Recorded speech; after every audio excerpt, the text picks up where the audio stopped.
Hi, and welcome back to Influence, a show all about the College of Agriculture and Life Sciences. I'm your host, Lacey Gordon. Here with me today is Dr. Cory Bailey. Cory, how are you doing? I am well. How are you? I'm good. So, Cory, I know you recently started a new position with the College of Agriculture and Life Sciences, and we are so excited for it. So, do you mind telling me a little bit about your new position? Sure, absolutely. So for the last 10 years, I have worked at Mississippi State in the College of Ag and Life Sciences and College of Forest Resources as their senior admissions coordinator. And so primarily over the last 10 years, I've been responsible for helping grow our enrollment for both colleges.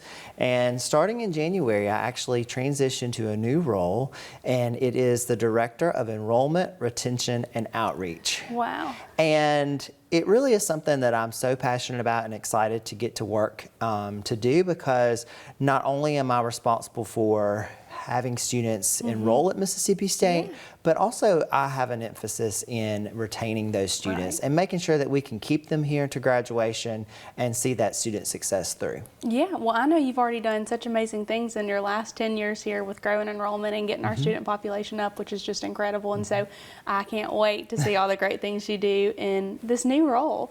So I know with the big topic right now is kind of the enrollment cliff, which I know will play a huge role in your position. So do you mind talking a little bit about that? Yeah, so it's a sort of a crisis, if you will, that institutions all across the country are facing and trying to adapt to at this point. So back in 2008, during the recession, there were people who were making the conscious decision to not have children. And so we are starting to see the implications from those decisions now, to where over the next couple of years, the universities across the country will not literally have enough students to maintain the type of growth that we're seeing right now. And so institutions are doing their best to try to think strategically about what steps should we take moving forward to kind of combat that. And so that my position is a great response to that. And so we can get students here, that's not a problem. We have our challenges just like anyone else, but we're doing fine on getting students here. But where I think we could stand to have some attention is the retention efforts and making sure that our students not only academically are happy here and doing well here, but that they are being met with mental needs and all the other different challenges and hurdles that sometimes students face during their college journey with us. And so I want to make sure that I am listening to our students and their needs and coming up with solutions to help them. Right. Well, you're the perfect person for that, just because I know how you pour into the students, and I know that that really fulfills you. So I'm excited to see what all you can do. It does, and we have so many great students. We have some really, really strong students in our college, and I do want to make sure that they stay here and that they find their place here and that they leave and can be great employees later on. And continue to give back to the ag world, you know, that after we pour into them here. Absolutely. So what are some goals for this position that you have in mind? So right now, one of the things that the dean and I have talked extensively about is one of the first things that we could do to address that sense of belonging and that sense of community. You know, we're a fairly large college, and it's some would say maybe impossible for us to know every single student that comes in our classrooms, but we do our best, and I want our faculty and staff and all of us that work on the professional side to know who our students are and recognize them. So one of the things that we're going to actually implement is starting a new student organization that is sort of like a dean's council, if you will. So it's a comprehensive organization where all of our 40-something student organizations that fall under the College of Ag and Life Sciences, we can have representation from each of those organizations, have them at the table, and allow them to let us in the dean's office know what's happening in the college. Where can we show up and give some representation in those activities,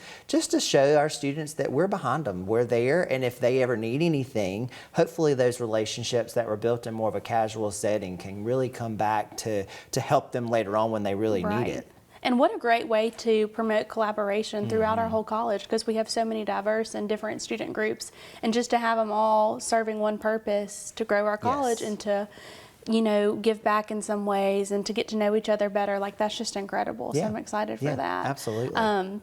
So Cory, you have been here for 10 years now. So what would you say has been some of your favorite things about the growth of Mississippi State in the 10 years? Because I know you've been a big piece of that. So if I did not live in Starkville or visit Mississippi State's campus regularly, I don't know that I would recognize this place as well as I do today. Yeah. It seems, because of my job, I travel a great deal, right? And so sometimes I can be gone for a week recruiting and come back and something else has been added, something else has been painted, there's been some type of improvement. And so one of my favorite things that I've observed over the last 10 years, with that growth of student population comes opportunities for growth on our own campus with different pieces of artwork, different buildings, always something going on. And I know that our president is very passionate about, he likes to see equipment on our campus because that shows a sign of growth. And so that's something that I've definitely enjoyed. Yeah, well, Cory, that's incredible. And I'm so excited for your new position and to see all the great things that you do for the college. Thank you so much. Thank you.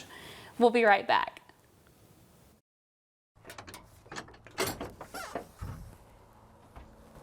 Think you know egg?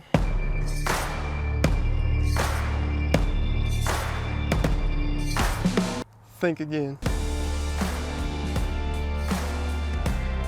We are creative.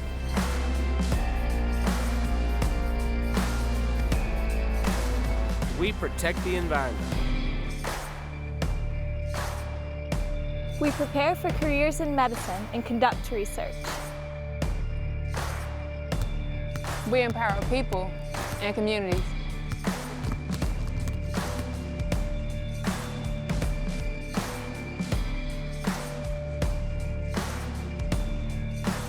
We are technology driven.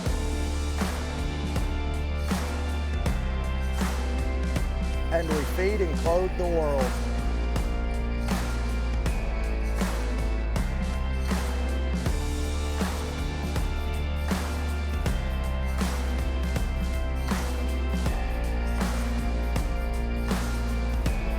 We are at the College of Agriculture and Life Sciences at Mississippi State University.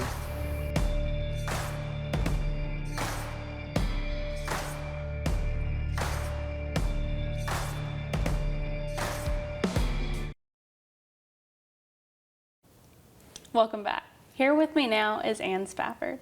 Ann, how are you doing today? I'm doing wonderful. Thank you. Good, good. Well, Ann, so you are our new landscape architecture department head, and so we're so excited for that. So since you haven't, you started just a few months ago. Just in January. So just a short time you've been here. How has it been going so far? Are you enjoying everything? It's really been wonderful. Yeah. It's going a little smoother than I thought it would be, but good. that's what happens when you have really excellent faculty and a really wonderful student body to work with. Yeah, well, that's awesome. And if you don't mind, tell us a little bit about yourself. Sure. So I have a horticulture background and a landscape architecture background, which makes me the quintessential plant nerd. Please don't ask me what my favorite plant is. You can't ask a plant person that question. And I am from Illinois originally, but then I worked at Louisiana State for a couple years after working in a design firm and for the Army Corps of Engineers. And then I really wanted to get more around plant people, so I ended up moving to North Carolina State University. And I've been teaching there for 23 years. And then it was just time for a change, and I have some visions for what I want my next chapter to be. And I was starting to be recruited here, and they're like, "We think we can help you with that vision." So it's like, all right, let's talk some more. Talk. Yeah, exactly. Let's talk. So here I am. Yeah, well, we're so glad to have you. So you haven't, you've spent a good bit of time probably with our faculty and staff and some of our students. So what are something in your mind that you think is special about our landscape architecture department? So we are a secret weapon. A lot of programs, they tend to be either really innovative and creative or very practical, like knowing how to get something built.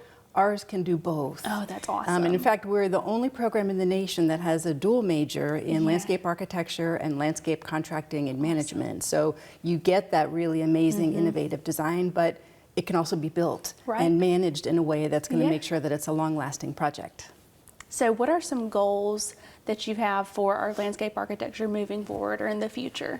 Sure. So pretty much the standard. I want to elevate the faculty. I'm a really great facilitator, and our faculty are amazing, but it's like they're like a secret, right? The best kept secret. And we don't want it to be a secret anymore. So I want to elevate the faculty. I want to help facilitate them, you know, promoting the program more. I want to augment the student body, of course. But I also have this vision for this design, research, and extension hub, right? Designers in general, they do great research, they do great work, but then it just kind of stays within the profession. But we need to, and also in academia, right? So we really need to promote it more and to get it into the hands of stakeholders, policymakers, right? And I want Mississippi State to be the place where people know they can come. It's like, come to our online portal and get the latest and greatest information. Absolutely. Yeah. And so that's something you're going to start working towards, right? Yep, absolutely. Well, I'm excited to see how that goes. Me too. Yeah. So for people who don't know a lot about landscape architecture and landscape contracting, what are a lot of our students going out to do in the job, in the work field, I guess? That's a wonderful question. So landscape architecture and contracting actually are both very broad, right? So you can either work at the small scale, which is really what I love, like the residential scale, working with homeowners. And then it goes on up to like regional scale projects, right? So students are often working in firms that do either a wide variety of projects or that specialize in some area. We have a lot of students go on and have their own companies down the road. There are government opportunities, Army Corps of Engineer opportunities. It's really broad-ranging. And we have placed students from Alaska to Florida. And right now, actually, we are not producing enough graduates for the amount of jobs that are out there. So it's a really great time and area to be in. Right. That's what I was just about to say. I feel like anytime we have seniors or juniors coming up out of y'all's department, I mean, they're pretty locked and loaded. They already know what they're doing because they're such a hot commodity, you know. They are, and one of the other things that our department does really well is internship programs, and so our students have several internships before they're even done with college, so it's usually a great way to, if they like that company, there's almost always a job waiting for them when they graduate, or if they didn't like it, it helps them to figure out, okay, I didn't quite like that, but I now know that I want to go in this direction. Try something else, right? Yeah. Well, that's incredible, and so we're so excited to have you here with us at Mississippi State, and I'm excited to see what the future holds in this new project and stuff. So thanks so much. I absolutely am thrilled to be here. Yeah. Well, thanks, Anne. So we'll be back next time on Influence. Thanks.